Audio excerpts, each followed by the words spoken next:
नमस्कार, आप देख रहे हैं इंडिया न्यूज और आपके साथ मैं हूं अनुराग मुस्कान। आसाराम के खिलाफ गवाही देने वाले एक और अहम गवाह की मौत हो गई।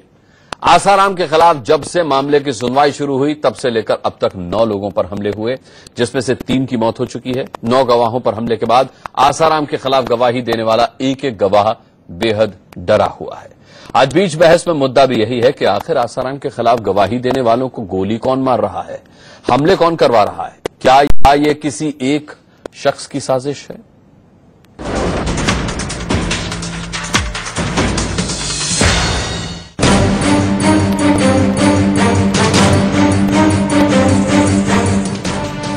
मौत से करीब 24 घंटे तक जूझने के बाद शाहजहांपुर के कृपाल सिंह की हिम्मत आखिरकार जवाब दे गई। बरेली अस्पताल में शनिवार रात कृपाल सिंह ने दम तोड़ दिया। कृपाल सिंह की मौत से कई सवाल उठ रहे हैं। कृपाल सिंह आसाराम रेप केस में गवाह थे। वो शाहजहांपुर के उस पीड़ित लड़के के पिता के करीबी थे जिसकी शिकायत पर आसाराम की गिरफ्तारी हुई थी। कृपाल ने उसी केस में आसाराम के खिलाफ अहम गवाही दी थी। अब पीड़ित लड़के के पिता कृपाल सिंह की हत्या की सीबीआई जांच की मांग कर रहे हैं। किसका हो सकता है? आप सभी जानते हैं आसाराम का जिसके खिलाफ गवाही दी जा रही है उसी का हाथ हो सकता है। इसमें क्या जांच होनी चाहिए? हम चाहते हैं इसमें सीबीआई से जांच हो। कृपाल सिंह ने हमले से पहले आसाराम के लोगों को धमकियों के बारे में बताया था, लेकिन सुरक्षा नहीं मिली। मैं बरेली से गया, घर पे मैंने कपड़े चेंज करे, खाना खाने बैठा, इतनी देर में मेरी बहन का फोन पहुंच गया कि भैया सतपाल के पेट्रोल पंप पे आ जाओ, यहाँ उनको किसी ने गोली मार दी। क्या कृपाल की हत्या आसाराम के गुर्गों ने की? पुलिस इस एंगल से भी जांच कर रही है। नाबालिग से रेप केस में फंसे आसाराम जोधपुर के जेल में बंद है, लेकिन बाहर उनके खिलाफ गवाही देने वालों पर एक के बाद एक हमले हो रहे हैं। जितने भी विटनेसेस हैं उनमें से किसी को भी कोई भी जरा सी खरोच भी आती है तो सीधे शक बापू पे जाता है। इसीलिए हमने मांग की थी, जब 1-2 विटनेस पे अटैक हुआ, हमने मांग की थी, सेशन कोर्ट से मांग की थी बाकायदा, सबको एक स्पेशल तरह का सिक्योरिटी मिलना चाहिए। आसाराम जब से जेल में बंद तब से उसके खिलाफ गवाही देने वालों के खिलाफ हमले और हत्याएं होती जा रही हैं। मरने वालों में कृपाल सिंह तीसरे हैं। इसी साल 11 जनवरी को आसाराम के खिलाफ गवाही देने वाले अखिल गुप्ता की मुजफ्फरनगर में गोली मारकर हत्या कर दी गई। इससे पहले राजकोट में अमृत प्रजापति की गोली मारकर हत्या कर दी गई थी। गवाहों पर हमले का सिलसिला फरवरी 2014 में शुरू हुआ था। तारीख 28 फरवरी 2014। सूरत की पीड़िता के पति पर चाकू से हमला। तारीख 7 मार्च 2014। लखनऊ में आसाराम के पूर्व पीए राहुल सचान को कार से कुचलने की कोशिश। तारीख 10 मार्च 2014। गवाह के पति पर रॉड से हमला। तारीख 16 मार्च 2014। सूरत के दिनेश मूलचंदानी पर तेजाब से हमला। तारीख 23 मई 2014। आसाराम के पूर्व वैद्य अमृत प्रजापति पर हमला। अमृत प्रजापति को गोली मारी गई। 10 जून को अहमदाबाद में प्रजापति की मौत। तारीख 11 जनवरी 2015। अखिल गुप्ता की मुजफ्फरनगर में गोली मारकर हत्या। अखिल आसाराम का रसोइया और निजी सहयोगी था। तारीख 23 फरवरी 2015। राहुल सचान पर जानलेवा हमला। आसाराम समर्थक ने राहुल पर चाकुओं से वार किया। 13 मई 2015 पानीपत में महेंद्र चावला को 2 बाइक सवारों ने गोली मारी। ज्यादातर मामलों में हमले का तरीका एक जैसा है और शक की सुई सीधे आसाराम और उनके समर्थकों की ओर उठ रही है। बरेली से आशीष गुप्ता के साथ ब्यूरो रिपोर्ट, इंडिया न्यूज। आइए इस अहम मसले पर बात करते हैं। हमारे साथ रविंद्र कुमार होंगे, सीनियर एडवोकेट, साथ ही अखिलेश तिवारी आसाराम के समर्थक हमारे साथ हैं, शिवा हमारे साथ हैं जो कि आसाराम समर्थक हैं और उनके पूर्व सेवादार भी रहे हैं, और साथ ही राहुल हमारे साथ हैं जो कि एक्स सेवादार हैं। राहुल की हम शक्ल नहीं दिखाएंगे सामाजिक सरोकारों के चलते, उन्हें डर भी है। लेकिन राहुल, सबसे पहला सवाल मैं आप ही से पूछना चाहूंगा, क्या लगता है आपको लगातार सिलसिलेवार आसाराम के केस में गवाहों की मौत के पीछे कौन हो सकता है?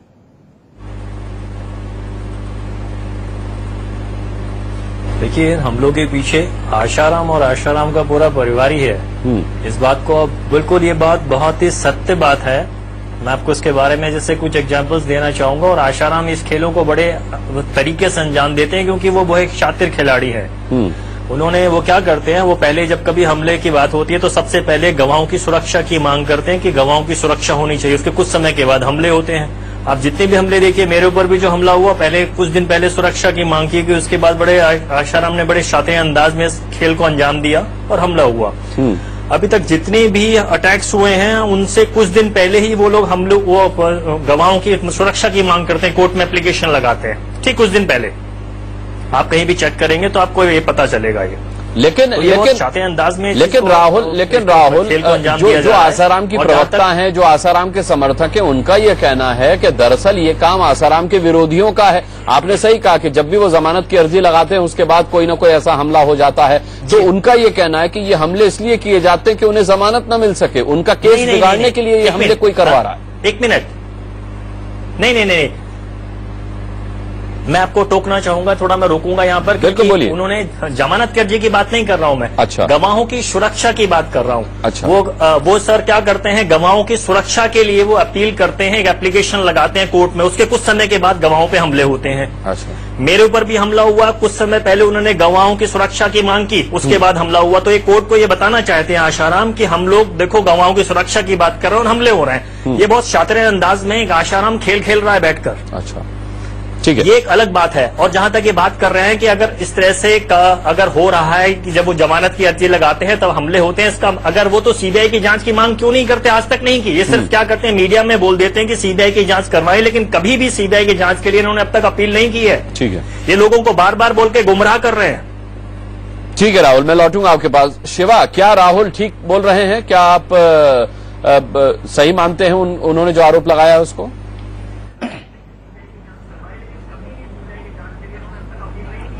इनके कहने से क्या हो जाएगा? पहले तो देखो, ये बस छोड़ो, पहले तो उनको, जिनको ये दुखद घटना हुई, उनको भगवान उनकी आत्मा को शांति देवे। हमारे आश्रम में भी उनके लिए यज्ञ किया कि जल्दी से भगवान उनको शांति देवे।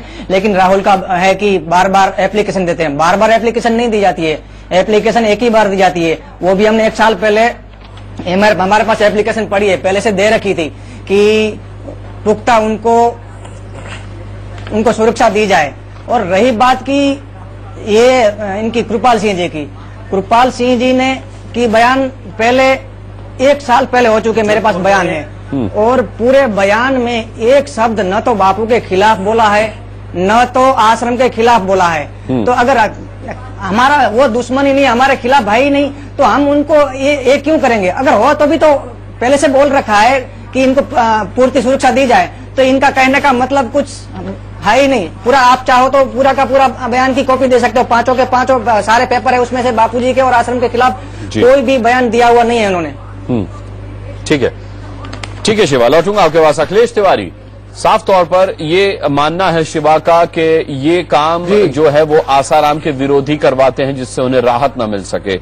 लेकिन राहुल हैं हमारे साथ जो कि आसाराम के एक्स सेवादार, पूर्व सेवादार रह चुके हैं, उनके ऊपर भी हमले हो चुके हैं। उनका कहना है कि ये काम आसाराम और उनका परिवार ही कराता है। अनुराग जी, सबसे बड़ी बात यह है कि इसमें दोषी शासन प्रशासन है। 1 साल हो गए जो गवाहों पर हमला हुआ, आज दिन तक वो पकड़े क्यों नहीं गए?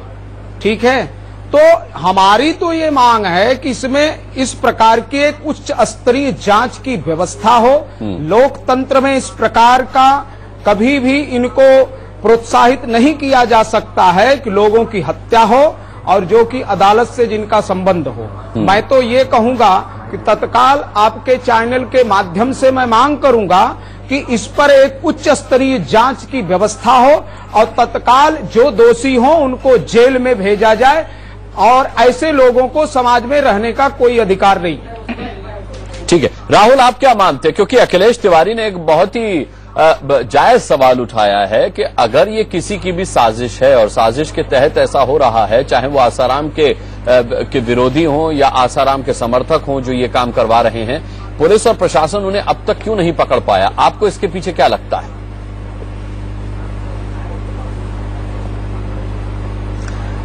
पुलिस प्रशासन की तो बहुत कमी है। देखिए, पुलिस को जहां तक पुलिस इसमें इंटरेस्ट ही नहीं ले रही, मुझे लगता है। महेंद्र चावला के केस में काफी सारे सबूत उनको दिए गए, उसके ऊपर अब तक कोई एक्शन नहीं हुआ कि जो लोगों ने इस चीज को, जिनके सामने डिस्कस किया गया कि महेंद्र चावला को मारना है, गोली मारनी है, उसके बाद भी पुलिस ने कोई इंटरेस्ट नहीं लिया। मैं अपनी ही बात करता हूं, मुझे अब तक पुलिस ने सिक्योरिटी 8 घंटे प्रोवाइड कराई हुई है, 16 घंटे के लिए मरने के लिए छोड़ा हुआ कि 16 घंटे में आप कभी भी इसको मार दो और 8 घंटे तक आप इसको हाथ मत लगाना। तो पुलिस इंटरेस्ट नहीं ले रही है, क्योंकि पहले भी हालात ऐसे हुआ करते थे कि हम लोग जब कभी आशाराम की कंप्लेन करने जाते थे तो पुलिस वाले हमको ही पकड़ते थे कि तुम्हें उठा के अंदर बंद कर देंगे। तो वो हालात लगता है आज भी है जी। अगर इसकी सीबीआई जांच हो तो शायद, और वो भी कोर्ट के अंडर में, स्टेट गवर्नमेंट के अंडर में नहीं, तभी ये रियलिटी सामने आएगी कि ये गेम कौन खेल रहा है। तब आशाराम का पूरा साम्राज्य खत्म हो जाएगा अगर सीबीआई जांच शुरू हो जाएगी तो।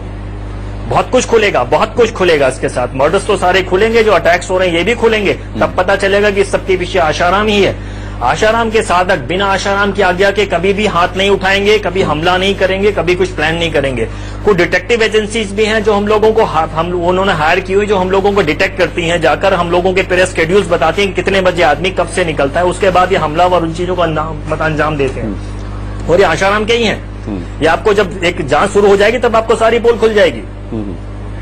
ठीक है, ठीक है राहुल। हमारे साथ रविंद्र कुमार सीनियर एडवोकेट भी जुड़ चुके हैं स्टूडियो में। रविंद्र कुमार जी, ये बड़ा अजीबोगरीब इत्तेफाक है कि आसाराम के केस से जुड़े जो भी गवाह हैं उन पर हमले होते हैं, उनमें से कई गवाह मारे जा चुके हैं। एक राहुल हमारे साथ हैं, उनके एक्स सेवादार, वो भी एक अहम गवाह हैं, उन पर भी हमले हो चुके हैं। सवाल यह है कि आसाराम के खेमे से ये बात कही जाती है कि उनका केस कमजोर करने के लिए उनके विरोधी ऐसा करा रहे हैं, जबकि विरोधियों का कहना है, राहुल जैसे लोगों का कहना है कि आसाराम और उनका परिवार ही ये करा रहा है। देखिए, अगर ये आसाराम और उनका परिवार करा रहा है तो क्या आपको नहीं लगता कि उनके दो फायदे हैं इससे? पहला ये कि वो सिंपैथी गेन कर पाते हैं ऐसा कह के कि भाई देखिए हमको राहत न मिले इसलिए लोग ऐसा, हमारे विरोधी ऐसा करा रहे हैं, और दूसरा फायदा ये कि जो गवाह मारा गया वो कभी गवाही नहीं देगा। देखिए, इसमें दो पहलू हैं कि अगर हम कानूनी तौर पे देखें कि अगर कोई गवाह मर जाता है तो जो बलात्कार का मामला है, जो पोक्सा का मामला है, उसमें जो है चूंकि वो लड़की जो शिकायत करता है वो जीवित है, वो कोर्ट में डिपोज कर रही है और डिपोज किया भी है। तो ऐसी हालत में अगर किसी गवाह की मौत हो जाती है और कोई यह सोचे कि इससे केस कमजोर होगा, तो कानून की निगाह में यह केस किसी भी हालत में कमजोर नहीं होगा। उल्टा आशाराम जो बार बार किसी अदालत में जाकर या उनका बेटा अदालत में जाकर ये बार बार कहते हैं कि हमें जमानत दे दो, हमें बाहर कर दो, उस पर रोक लगती है, क्योंकि कोर्ट इस बात का संज्ञान लेती है कि यह आदमी जेल में रहते हुए लोगों का मर्डर करवा सकता है, तो अगर ये बाहर आएगा तो क्या करेगा। लेकिन दूसरी बात जो आपने कही कि आशाराम का ये कहना ठीक है कि विरोधी उसके ऊपर जो है परेशानी बढ़ाने के लिए ऐसा कर सकते हैं, लेकिन सवाल यह है कि कोई विरोधी इतना पागल या मूर्ख कैसे हो सकता है कि वो हत्या के षड्यंत्र में शामिल हो, क्योंकि अगर उस पर चार्ज लगेगा तो उसको तो फांसी हो जाएगी। और जहां तक मैं आशाराम के लोगों को जानता हूं, राजू चांडक नाम का एक आदमी था, उस पर आशाराम ने ही जो है हमला करवाया, सूरत में गोली चली, वो अचानक बच गया। और राजू चांडक 3 साल पहले मेरा एक तरह से मेरा एक क्लाइंट था, और उसने मुझे सारी मॉडस ऑपरेंडी बताई कि आशाराम ने एक ग्रोह इकट्ठा कर रखा है जिसका काम है कि अपने काम को एग्जीक्यूट करो। जैसे कि हिटलर की गस्टोपो होती थी या मुसोलिनी की एक फौज होती थी, वो लोग जाकर जो है इन खुफिया चीजों को अंजाम देते हैं। और जैसे आशाराम के केस में आप देख रहे हैं, एक के बाद एक गवाह पर हमला हो रहा है, तो आशाराम को एक बार तो कम से कम अपील करनी चाहिए कि भाई आप जो है निर्दोष लोगों को मत मारें, मेरे का न्याय में विश्वास है, अदालत जो करेगी मैं उसे मानूंगा। लेकिन आशाराम इस मामले में चुप है, और उनके जो बहुत सारे, मैं इस बात को इनकार नहीं कर सकता कि अगर उनके 4 करोड़ समर्थक हैं तो उनमें बहुत सारे फैनेटिक लोग भी हैं। ऐसे लोग हैं, ऐसी लड़कियां हैं जो कहती हैं जी बापू को बचाने के लिए हम कुछ भी करने को तैयार हैं। तो ये कुछ भी जो है मर्डर की हद तक भी जा सकता है, उल्टे सीधे इल्जामों तक जा सकता है, मार पिटाई तक जा सकता है। जैसे कि आपने देखा कि आशाराम के बेटे ने जो है सूरत पुलिस और अहमदाबाद पुलिस को घूस देने की कोशिश की, पैसा पकड़ा गया। तो ये लोग जो है केस से बचने के लिए हर तरह के षड्यंत्र कर सकते हैं। लेकिन जहां तक न्याय व्यवस्था का मामला है, आशाराम का मामला सिर्फ वो लड़की जिसने शिकायत की है वो पूरा इस केस को सिद्ध कर सकती है, और वो लड़की के बयान हो चुके हैं। तो ऐसी हालत में मैंने पहले भी आपके चैनल में पहले दिन कहा था कि आशाराम को किसी हालत में जमानत नहीं मिलेगी, आशाराम किसी रूप में बाहर नहीं आएगा, उसको 10 साल की सजा होगी। और मेरा विश्वास जो है ये जो घटनाएं हो रही हैं उसके बाद और पुख्ता हुआ है कि यही होगा। क्या कहेंगे अखिलेश तिवारी आप वकील साहब की बात सुनने के बाद? निश्चित तौर से वकील साहब जो बोल रहे हैं, कानून की बात कर रहे हैं, ठीक है, लेकिन आज दिन तक जो भी आरोप लगे हैं, जो भी सूचनाएं आ रही हैं, निश्चित तौर से उसमें षड्यंत्र की आशा हमें दिख रही है। तो आज हम लोग चैनल पर क्या कह सकते, निर्णय तो कर नहीं सकते हैं। इसलिए हम लोगों का ये मानना है कि एक उच्च स्तरीय जांच हो, इसमें हमें भी और लोगों को एक षड्यंत्र की बहुत बड़ी साजिश नजर आ रही है। जो भी हो, अगर सच सच होता है, इसकी उच्च स्तरीय जांच होगी तो दूध का दूध पानी का पानी हो जाएगा। जो दोषी हो उसको सजा मिले, जो षड्यंत्र करते हैं उनको फांसी की सजा मिले, ऐसी आपके चैनल से हम मांग करते हैं। ठीक है शिवा, यहाँ पर रविंद्र कुमार जी जो सीनियर एडवोकेट बैठे हैं, उनका साफ तौर पर कहना है कि कोई भी आसाराम का विरोधी इतनी बड़ी बेवकूफी कि वो उनके गवाहों पर हमले करवाए, उनकी हत्या करवाए, क्योंकि उसको ये डर होना चाहिए कि जिस दिन वो पकड़ा गया फिर उसके लिए बहुत मुसीबत हो जाएगी। तो इतना बड़ा अज्ञानता का काम कौन करेगा? तो ये साफ तौर पर वकील साहब का इशारा है कि ये आसाराम और उनके समर्थक ही करवा रहे हैं।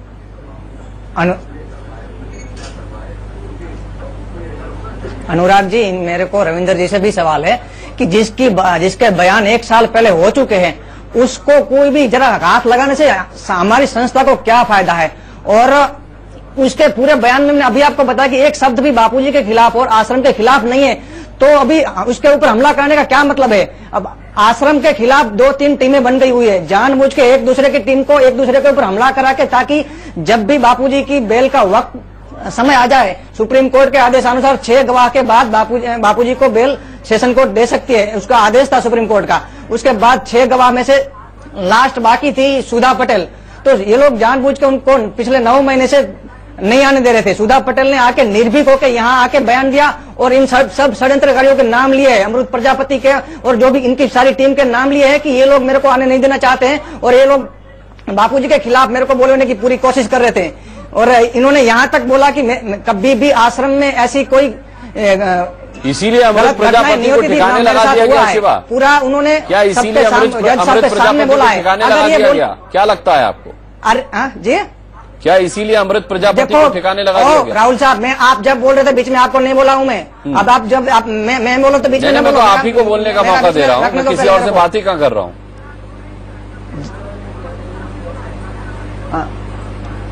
तो जब इनकी ही टीम, इनका कोई मतलब नहीं था, ये लोग आए, फिर भी सुधा पटेल इनको नहीं आने दे रहे थे। वो आके इन्होंने इन सब के खिलाफ जज साहब के सामने बयान दिया कि ये लोग सब मिलकर इनकी टीम बहुत बड़ी टीम बनी है, आश्रम के खिलाफ 2 से 3 टीम बन चुकी है और ये लोग बापू को बाहर नहीं आने देना चाहते। जैसे कि बापूजी के बेल का समय आवे उस टाइम कोई ना कोई ऐसा हादसा करो। भला हमारी ओर से कैसे हो सकता है कि जैसे हम जानबूझ के हमारी पैर पे कुल्हाड़ी मारेंगे कि हमको बेल डालनी, सोमवार को बेल डालनी थी, उसके पहले किसी को जाके जाओ उसको बंदूक मारो, तो हमारी ओर से ऐसा हो सकता है क्या? ये बिल्कुल ये घटना सीधी साबित कर सकती है इसके पीछे बहुत बड़ा षड्यंत्र है और इसके पीछे जांच होनी चाहिए बाकायदा। और बापूजी ने पहले से बोल रखा है कि इसमें जांच होनी चाहिए। ठीक है रविंद्र जी, आप क्या कहेंगे? 1 साल पहले गवाही हो चुकी है, जिस गवाह की ये कह रहे हैं कि उसको हम क्यों मारेंगे, हम उसको क्यों हानि पहुंचाएंगे, जबकि उसने अपनी गवाही में भी बापू या आश्रम के खिलाफ कोई गवाही नहीं दी। ऐसा होता है कि जब हम क्रिमिनल ज्यूरिस्प्रूडेंस की बात करते हैं या क्रिमिनल इन्वेस्टिगेशन की बात करते हैं तो आप देखेंगे कि अगर एक गवाह की मौत होती है तो बाकी गवाहों में एक भय का वातावरण बन जाता है। व्यापम में आपने देखा कुछ लोग मरे, बाकी लोग डर गए, पूरा हिंदुस्तान डर गया। यानी 46 लोगों के मरने से अगर पूरा देश डर सकता है तो एक गवाह के मरने से बापू के जो 4 गवाह हैं वो क्यों नहीं डर सकते? हर एक को लगता है कि हर एक को अपनी जान प्यारी है, वो कहता है जान बची सो लाखों पाए। अब फालतू के मामले में मैं जाके बयान दूं और मेरी मौत हो जाए, घर वाले भी समझाएंगे आपको, परिवार वाले भी समझाएंगे, मित्र भी समझाएंगे कि भाई ऐसा काम मत करो, तुम्हारी जान खतरे। और जहां तक इनकी बात है, ये अमृत प्रजापति को बता रहे हैं कि वो बापू के खिलाफ है, तो अमृत प्रजापति अपने ऊपर तो हमला नहीं कराएगा। अगर कोई आदमी खिलाफ है और अपने ऊपर हमला करा ले और वो भी जानलेवा हमला करा ले तो ऐसी हालत में लगता है कि उसने खुद हमला नहीं कराया बल्कि उस पर हमला किया गया है और उसको हमला करने वाला उसका विरोधी गुट होगा। अमृत प्रजापति चूंकि बापू का विरोधी है या बापू के षड्यंत्रों का बार बार जो है वो पर्दाफाश कर रहा है, तो बापू के लिए वो इजी टारगेट है। और उसने पहले भी ये आपके चैनल में भी बहुत बार कहा कि मेरी जान को भी खतरा है, उससे पहले और लोगों ने भी कहा कि मेरी जान को खतरा है, चावला जी ने भी कहा कि मेरी जान को खतरा है और उनका खतरा वास्तव में सही सिद्ध हुआ। अगर कोई आदमी भारत के संविधान के मुताबिक या कानून के मुताबिक किसी अदालत को जाकर या किसी पुलिस वाले को कहता है कि मुझे फलाने से खतरा है। लेकिन एक सवाल फिर भी रविंद्र जी मेरे जहन में है, जब आसाराम ये जान चुके हैं, अगर वो ये षड्यंत्र कर रहे हैं तो वो बेहतर जान चुके होंगे कि इस तरीके के षड्यंत्र और इससे होने वाला जो इम्पैक्ट है उसकी वजह से उन्हीं का अपना केस कमजोर हो रहा है, तो वो बार बार इसको क्यों दोहराएंगे? ऐसा होता है कि मैंने जैसे पहले भी कहा कि आसाराम के कई करोड़ समर्थक हैं उनमें बहुत सारे अंधभक्त हैं, वो ये मानते हैं कि बापू निर्दोष हैं, बापू को गलत फंसाया गया है, बापू को किसी और इशारे पे फंसाया गया है। ठीक है, मैं समझ गया। शिवा, क्या आप ये मानते हैं कि आसाराम इसके पीछे भले ही ना हो लेकिन उनके कुछ समर्थक हो सकते हैं?